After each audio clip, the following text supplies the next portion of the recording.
जय श्री माताजी। ध्यान सत्र में आप सभी का स्वागत है। चित्त को सहस्त्रार पर रखते हुए हम बंधन लेंगे।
तीन महामंत्र एवं श्री गणेश मंत्र।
Mataji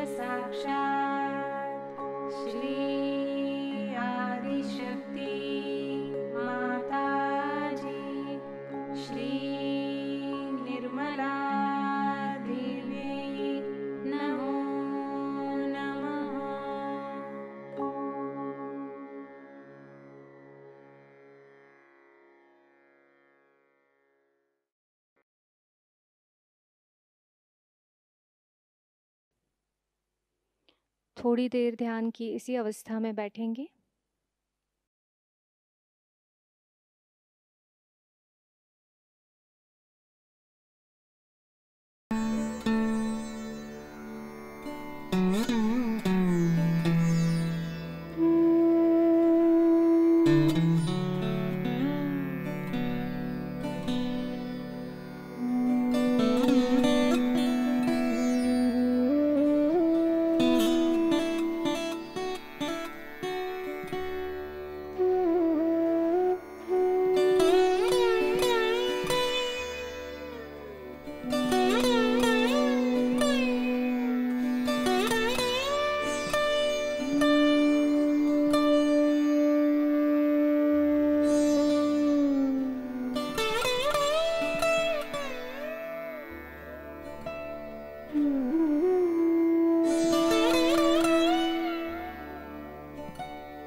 ध्यान की इसी अवस्था में श्री माताजी की अमृतवाणी ग्रहण करेंगे।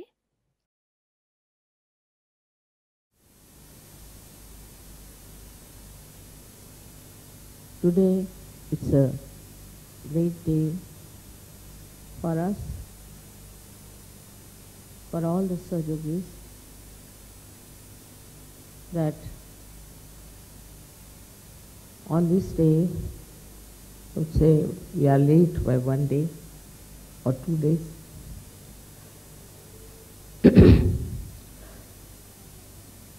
The Sahastrara was opened up.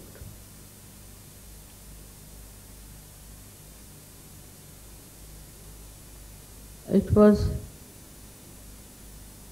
just a miracle, I should say, because I didn't think that I am at a point where it could be done.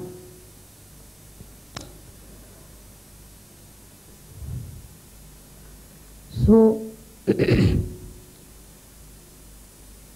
I wanted to wait, but some things happened that made me think that it has to be open.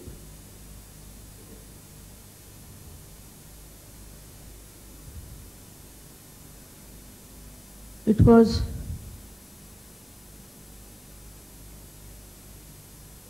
in such a situation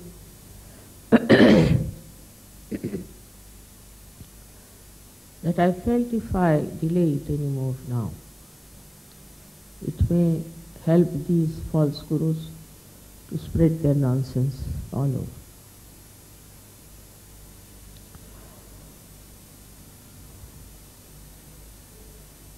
This is just, I should say, is a surge way of doing things. Now 25 years have passed. you all have gathered during this time. And we have so many others who are not, who have achieved so many things. But perhaps we are not aware as to what we have achieved in the real sense of the word. You've got your vibrations, you can feel this all-pervading power. You are, as they say, swimming in the ocean of joy. You are all enjoying the collectivity and that you have transcended many of your limitations. All this has happened to you because it is your right to have it. I don't take any credit for it. Only thing, all the time I've been pointing it out to you, one thing, that now you have entered into the kingdom of God and enjoy yourself. We have to see around ourselves. The whole nature enjoys itself, doesn't bother about anything. They haven't got realization. They haven't felt the Param Chaitanya. But how is it they know that we have to enjoy? The flowers that come out for a short time and fade out. But as long as they live, they are very happy. They don't think of their past or of their future, but they enjoy the present. And in the present they enjoy what? Is that they are fragrant and giving fragrance to others. They are beautiful and they are soothing others. The whole nature is like that. If you look at the birds or anything that we call as natural, is all sort of in a meditative mood. All these hills and big mountains, they look as if they are witness to whatever has been happening. Now we have to really first look back what we have achieved. That is important. Because if you are climbing up on a hill, if you look back, you get a shock and you may fall down. So normally people say never look back. But a person who has earned some treasure, he again and again goes and counts it and finds out how much he has got. And every time he sees that, he enjoys. So to know relatively what we have got and how we have achieved something will definitely give you greater strength of mind and richness of life. The first thing that has happened to you, I would say, which is very important, is this, that you have felt this all-pervading power. That shows that you must have been great seekers of truth, honest, sincere, sensible. That just coming to my program, you felt the vibrations. And after that, you started settling down into it. So many of you have felt it. Suddenly, and they were amazed, and they were shocked and surprised. They wanted to test whether it is true or not. But then you were confident, you found it, that you've got definitely a new dimension in your life, and that you are feeling this all-pervading power of divine love. I'll take one lecture sufficient to describe this all-pervading power.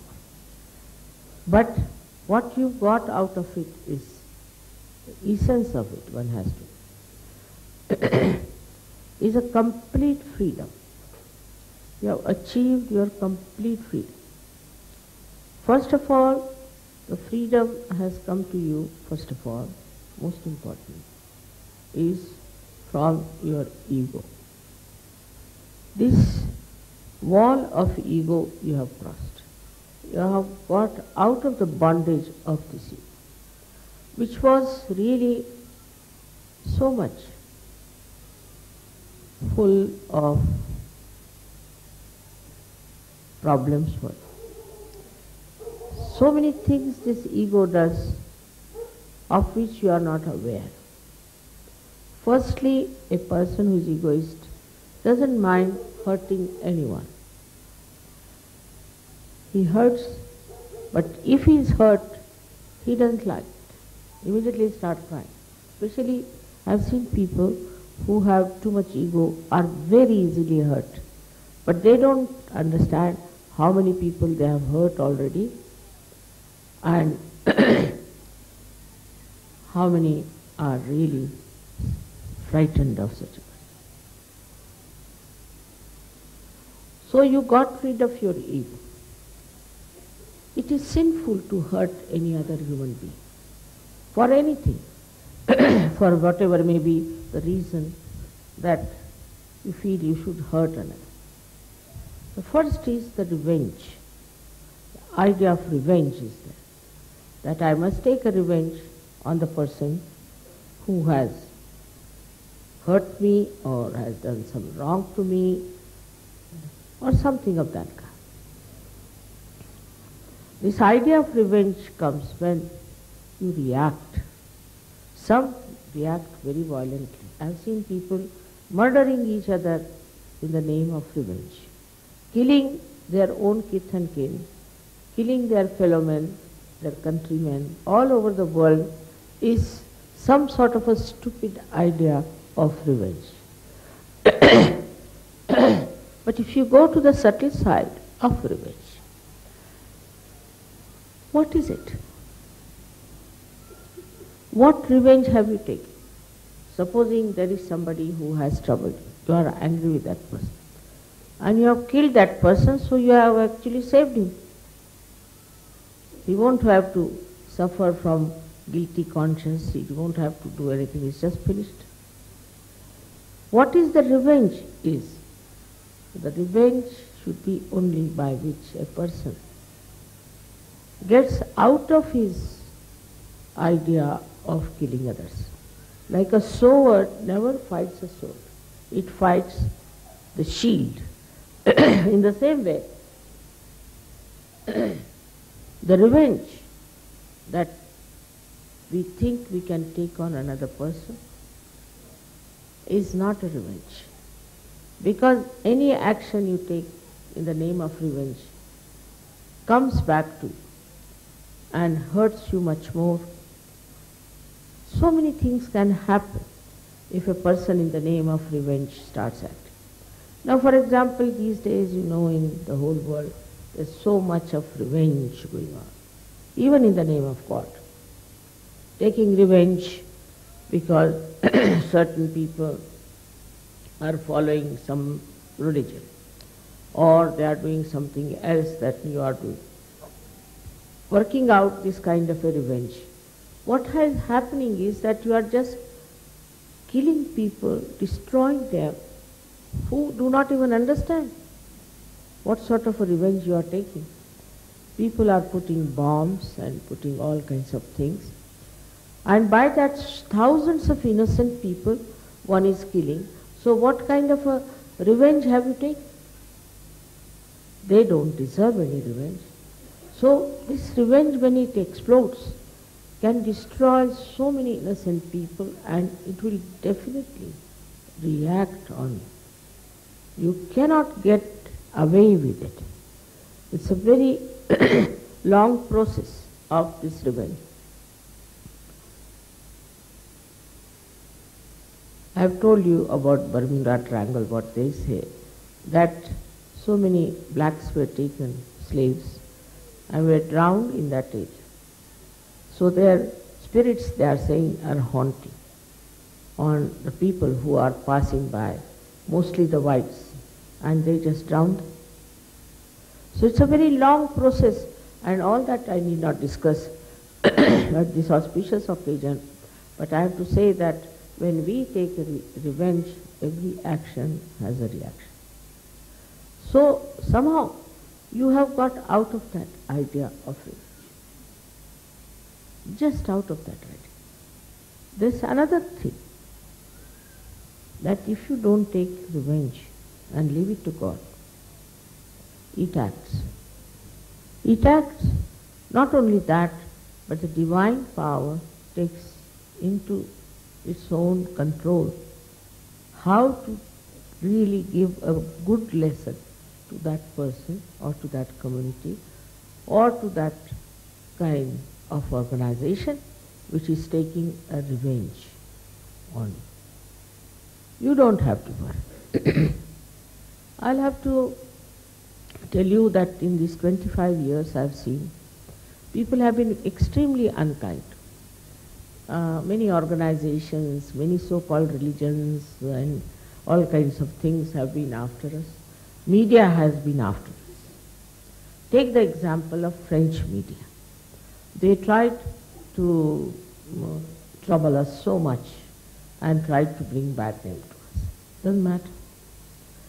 The media people now, 3 of them who went to India are now under warrant, and if they go to India, they will be arrested. I didn't do anything. We didn't do anything. Secondly, the same media, the same newspapers are all bankrupt. You didn't do anything about it. You didn't go and say that they should become bankrupt. You didn't take any revenge. Why should we? Why should we take any revenge? Because we are not bothered as to what happens. We are not bothered as to what these people have done to us. But legally they are now involved in such a way that they are under warrant, and if they go to India they will be arrested. And the whole of French government is with them. All of them are trying so much, but this punishment is on their head. In their lifetime, they didn't have to die or anything. In their lifetime, they have got it. So, you have got this special power that you don't have to take revenge, or you have to just forgive. Just forgive, and the forgiveness will look after the whole arrangement of how to bring the other person to its proper path. So, once you are out of this idea of revenge, you really feel very peaceful, extremely peaceful.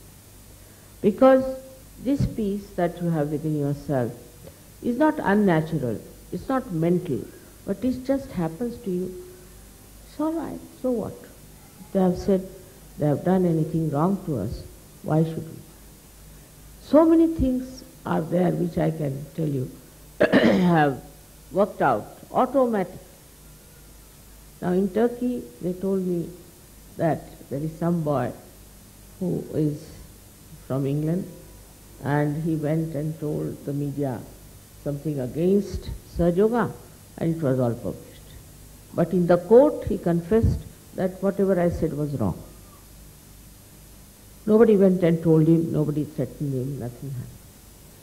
So from your point of view, you must understand that you are not going to get into any mess of taking revenge of anyone, because you belong to the government of God. And this government is extremely alert, very genuine, and also extremely efficient. And as far as you are concerned, you are a citizen of that great kingdom. So what you have achieved is the citizenship. of this great kingdom of God, where you should feel absolutely secure. The man who is secure is never afraid. Never afraid. So, you have also got rid of your fear. Man is I don't know why he is afraid of this and afraid of that and worries about this and worries about that. It's something surprising how they worry about their health, worry about their family, their children, their house, all sorts of things. But Sahajogis don't. They don't. We have no worry. It all works out.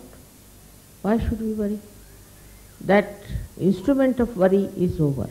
It's finished, I think, it's gone out of order. And what you are now in a state where you just have no time to worry because you are enjoying yourself. This fear I have seen in people works so much that so many diseases people get out of fear. So many. Especially most of these left-sided diseases people get out of fear. What is there to fear? This is like you beat the Mother Earth saying that there's a snake. There's no snake, but you may just feel that way and you may go on. With this fear, anybody, any kind of a idea about a phantom or someone or some sort of a big devil standing somewhere, it is all nonsense. For you, it doesn't exist. Say in the darkness you are walking, so you see forms and things, and some people say, I saw one on a tree, some sort of a form. It doesn't exist actually, it doesn't exist. But this fear in man makes him think like that. He's afraid of this and afraid of that, and then as a result he loses his freedom. He becomes slave. Slave to so many people. He's afraid of that such and such man will harm me, such and such man will trouble me. And the whole concept of fear has ruined our family lives. For example, a wife is dominating, husband is dominating. There's nothing to fear. Nothing to fear. By fear only you play into their hands. So supposing the wife is dominating, just make fun out of it. If you cannot make the fun in the presence of, say, your wife or your husband, better make it outside, thinking, oh, look at that. It is your special quality now that you can really get rid of your fear completely. What is there to be afraid of wife or afraid of husband? What can he do to you? At the most he'll kill you. So what? You are going to die in any way.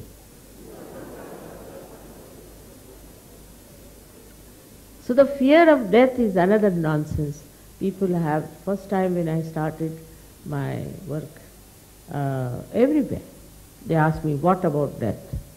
I said, but just now you are living, why are you asking what about death? So many people ask me question, what about our death? But why do you want to know about it? I'll tell you what about today, just now. So this is another mad idea that we should know about our death, what's going to happen, and whatever happens. Once you are dead, you are finished. You don't have to do anything after that. So what's the use of knowing when you will die, what will happen to you? Whatever has to happen will happen. We never ask that when I sleep, what will happen to me, do we? And this is a permanent sleep, and we worry so much about it that we should know what will happen after that. One has to die at the time whenever it has to die, because whatever is born has to be dead. But you do know that you have got eternal life. You can never die. Death is not this body disappearing. Death is where you are absolutely without any control of your soul live. Once You are a realized soul, you have all the control, all the powers to take your soul wherever you feel like. To be born if you like, if you don't want, you will not be born. To be born with the people, in the families, in the communities, wherever you like. There are many great souls, I know that, have taken birth daringly into societies which are very much, I should say, deteriorating and are in danger of getting destroyed because of stupidity they do. So this happening, that we are afraid of death, is absolutely absurd for such of us. What is there to think even about your death? There is nothing like death for you, because you have got eternal life. It's not that you continue with the same body, you may go on changing your dress, but you are living, you are aware, and you know, even if this body is not there, you will be there all the time, available for Sahajayoga, for anything that is to be done in the name of reality. So you must know your position as eternal being. What is your work? What is your ideal? What you have to do? So one has to get rid of this idea of death, because death doesn't exist for you. It's finished. Moreover, all such people who are afraid of their death go on having insurances, this, that, all headaches, you see, and ultimately what happens? All these worldly things, you leave here and you depart. There is, I don't think anybody could carry even a little dust with that soul which is departing. But in your case, when you people are no more on this earth, so-called, then you don't carry all these material things, because you have already given up. You have no interest in them. You are not materialistic. So your spirit is free, and when you die, what happens to you is a very simple thing, that you feel very liberated, absolutely. And then you feel your freedom completely, and you can decide what you want to do. It's all under your own guidance, your own desire. Everything works out. You don't feel that you have come out of your body. And this is what should tell you that there should be no fear of death, but on the contrary, should be welcomed. Because you will feel much more liberated, much more at ease. You don't have other problems that you have to in any case carry on in this world. So because of this body, now see, I have to take some medicines, I have to take vitamins, don't have to take anything. Don't need anything. This body is finished is a very good idea. It's so troublesome it is, you see. All the time, despite the fact you may say that, oh, I don't care for this body and all that, but this body won't leave you. This is the most sticky thing we have, is our body.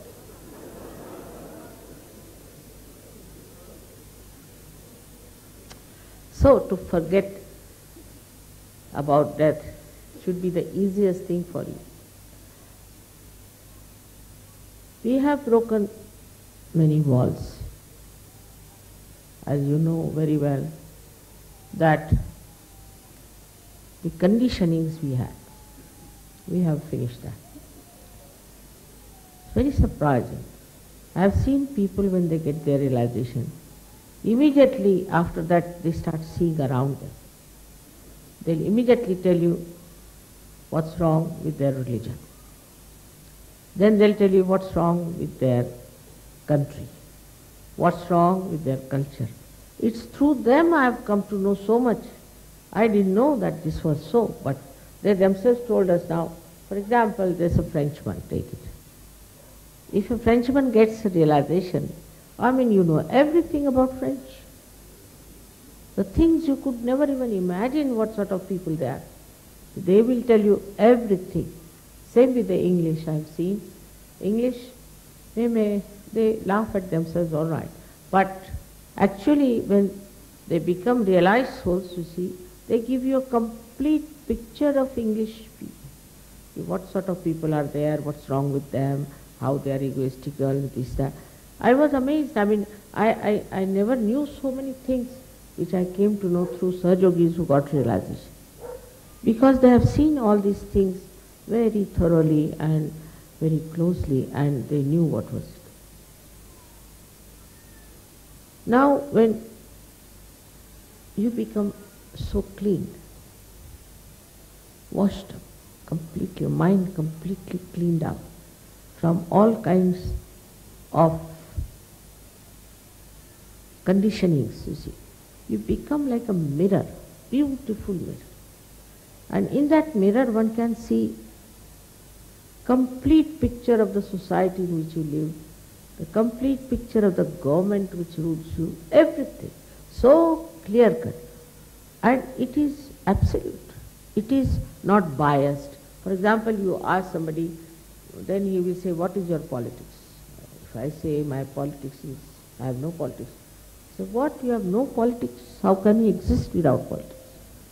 I have no politics. So they will go on asking questions to you which are very much unknown. But for a realized soul, it's just the other way. He not only sees, but also shows and expresses very clearly. I've been amazed at the way people have been really so reflective of the society into which they live and the country which they represent. So the identification is lost. Complete identification is lost. You don't feel identified much. You just see what's wrong with that person. Then also another point is that you start seeing how you can help, what you should do, how you can work it out. And the importance of that becomes your main theme in life. Everybody I see yesterday, the way you brought all these flags and all that, behind that flag I could see all of you wanted that peace should prevail in those countries. They should get all the joy and beauty of Sahajayoga. It's what a feeling it is. It's not like yourself becoming Sahajogis and sitting in the corner, no. They want to do it for that country about which they are not identified, but without identification they have that deep feeling that they have to work out correctly. It's a very different type of personality you develop. Normally, you see, if you say a word against somebody that see in your country, they do like this. Oh, what are you talking? What about your country? Immediately. They'll never accept. If you just try to say one word against their country or their government, which may be the most rotten government, but no, state, what? We are all right. That kind of stupid identification, which keeps you completely glued to that society. Like some people will say, no, I have to go to the pub. I say, why? Why have to go to the pub? That's our society. That's our culture. We have to go. We have to go to the pub, get drunk and fall down, all of us together. That's the sort of thing we are. We can't help it. You see, this is what it is. You tell anybody that why do you do this like this? What is the need to do? No, because I have to live in this society. After all, I belong to this society and I just can't do what I like. But when you get your realization, you can do what you like. You can do what you like because you only like that is righteous, that is good, that is constructive, that is helpful. So you can do whatever you like. After realization, there is no restriction for it. All these restriction of don't, these really enslave you. I think it very much enslaves you. But after realization, you are such a free bird that nothing can enslave.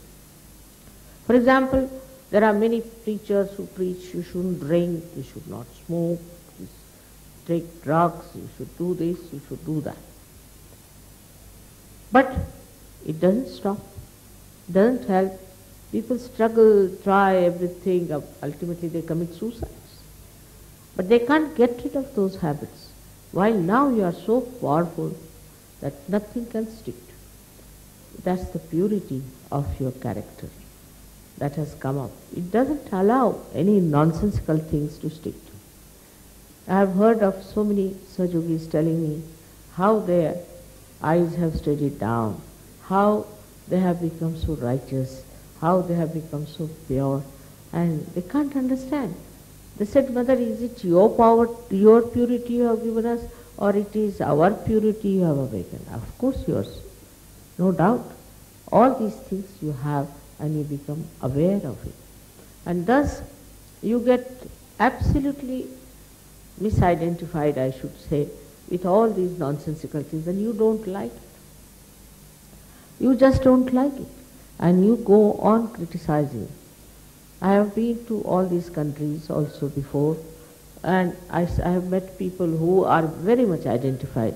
And diplomatically I was not supposed to say anything whatsoever that would make them feel that they are doing something wrong. But after Sahaja, the same people are telling us and making fun of the whole thing. For example, I have heard some Sahajogis talking to each other. He says, you see, in my country, this is so stupid thing going on. Another one said, nobody can beat mine. It's much worse. It's a very common competition among Sahajogis going on.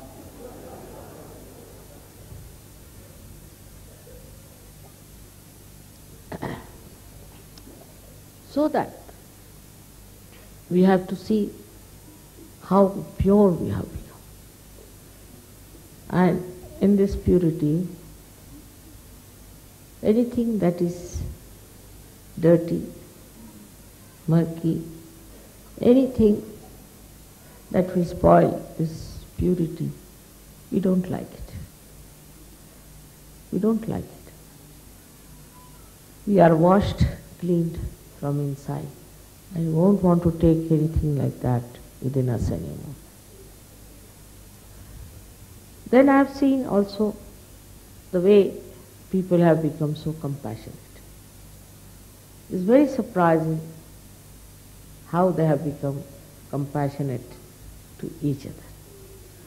For example, there were two Sahajogis. They were not very happy with each other, not compatible, whatever you say that. And I didn't know how to make them feel that, you see, the other Sahajogi is all right, it doesn't matter, after all, what is it? No, I don't like this thing anymore. And the another one would say, I don't like this thing about him. So it went on, I don't like, he says, I don't like. I mean, they were seeing each other's defects or whatever you may call it. So I said, all right, now will you meditate for some time again? Meditate. And I said, now, do you love me? She said, one says, I love you more than he loves. I said, difficult situation. How to make them understand now that you cannot weigh your love, you cannot make a chart out of it. It is something within yourself. And if you love somebody, then you enjoy it. I mean, you cannot qualify it, you cannot quantify it. But this was going on with these two gentlemen together. And I thought, now what to do? They are very important and still there's no understanding between the two. So the divine power took over, I think. One of them fell very sick suddenly, very sick. And I had sent word also that you'll be sick. Be careful. But it was, they thought that the other fellow might be trying to be funny or something. It was not understood. He was very sick. When he felt sick, then this one, the another one, felt such tremendous love for him. It's something nobody can explain. That he went and sat with that patient for 24 hours and said that if you need any money, I have got. He paid for wherever he could pay. So this gentleman also was very sensible and reasonable person on his own, felt this love, this affection in this hard taskmaster, the other one, and such understanding grew up within them. It is, I think, is the divine's play that they were brought together so close and such compassion. So the force of compassion within you is so much, it's very subtle, you don't see. Because on mental level, I was telling them, arguing, trying to pacify him, like that was on, it would not work. But when this force of compassion started acting suddenly into one of them, the another one saw the compassion, the pure compassion, and just they became great friends. So one has to feel the compassion within yourself. I have seen many a times that there are many Sahajogis, and sometimes I have to correct or say something. Immediately another one will say, Mother, can you forgive him? You can't forgive. I say, I have forgiven, I am not doing anything. Please forgive, please. I feel so happy to hear that. That in one point, in one condition, when it comes to Sahajogi, you support him. Even against me, I feel happy. Shows that you are not only generous, but you are filled with your compassion. So this source of compassion which is within your being, in your heart, you have to just open your heart. If you open that heart, it's like opening the Sahastrara. You will be amazed how you can forgive people and you can live with them. I have reports which disturbs me many a times that people are forming different groups and having different ashrams and they don't come to the collective and all that. I feel very much concerned. Now what is missing is, of course, there are also some people who think that they must have a separate, their own organization and why should they be in the collective and all that. So that it is definite that such a person has not yet achieved that state of compassion. In the state of compassion, you like that somebody tells you that don't say anything to such and such person. I don't want you to say this. It's very, very joy-giving to me. Like we had one couple, they were quarreling throughout. They used to send me letters after letters. Was fed up. Telephones after telephones, both of them quarreling. Quarreling so much. I didn't know what to do with them. So, I thought that it's better that they divorce and finish it off. And I told them separately that you better divorce each other and get out of it. But the complaints you have are such that they cannot be solved. I said, how? I said, you are saying that my husband doesn't give me more time, he is always out, and he doesn't spend any nice moments with me, we don't go out, and all these complaints are there. And the husband says that she always troubles me, that I must take her out, and I must do this, and I must do that. I want to do it, but I can't do it. So I said, but when you take a divorce, you'll never claim anything. Permanently the husband is lost and you are lost. So why do you want to do such a thing? Immediately, this compassion started working. And then I put in a word, supposing any one of you is sick tomorrow, then who will look after each other? This just put them out. Such little moments in life come in the life of Sahajogis I see, that suddenly this heart opens, and with that they combat all these petty nonsensical ideas which keeps them out of each other and out of the collectivity. What gives me the greatest enjoyment is to see how you love each other, care for each other, joke with each other, and dance with each other. This is the greatest thing that I enjoy. I don't want to get rid of this idea of mine, despite the fact so many times I find it's hard to believe how could Sahajogis behave like this and try to create rifts and distances between the people who are realized souls. Because realized souls anywhere in the world, if you see them, they respect each other. Not only respect, cared, and never talked ill of another realized soul. Never. I don't know if you have known about the private lives of these saints, but in India, as we have had so many of them, when you see them, how they have behaved towards each other,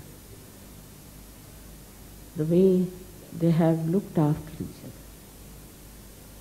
it's so beautiful, it's so noble, as if they care for the other Sahajogi or yogi or a realized soul than for themselves.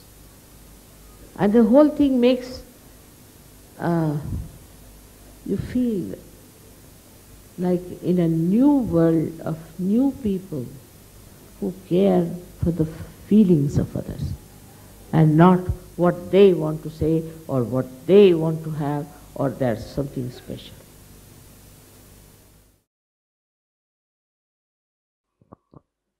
थोड़ी देर ध्यान की इसी अवस्था में निःशब्द ध्यान में बैठेंगे।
जय श्री माता जी।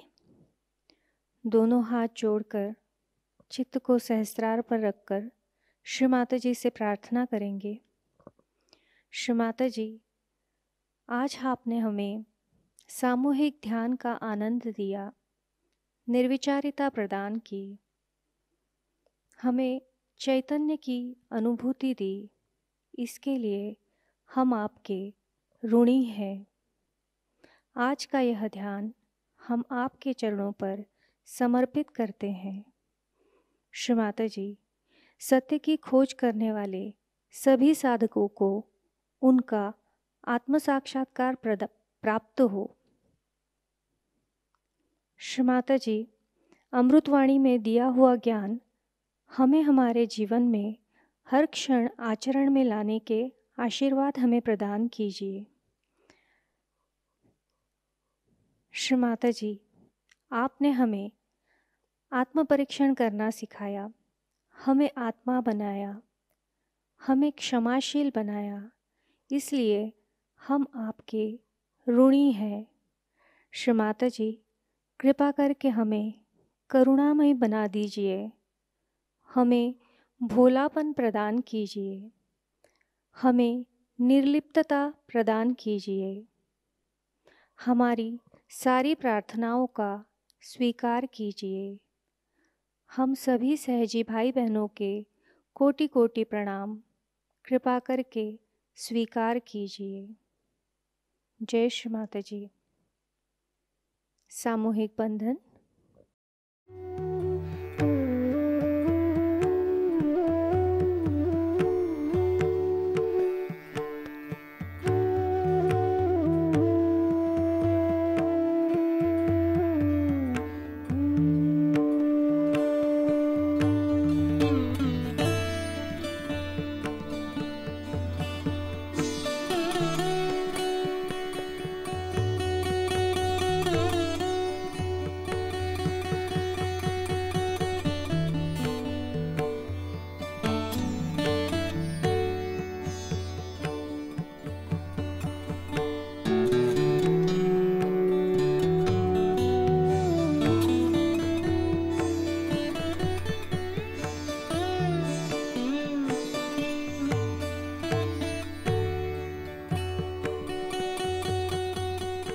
जय श्री माता जी।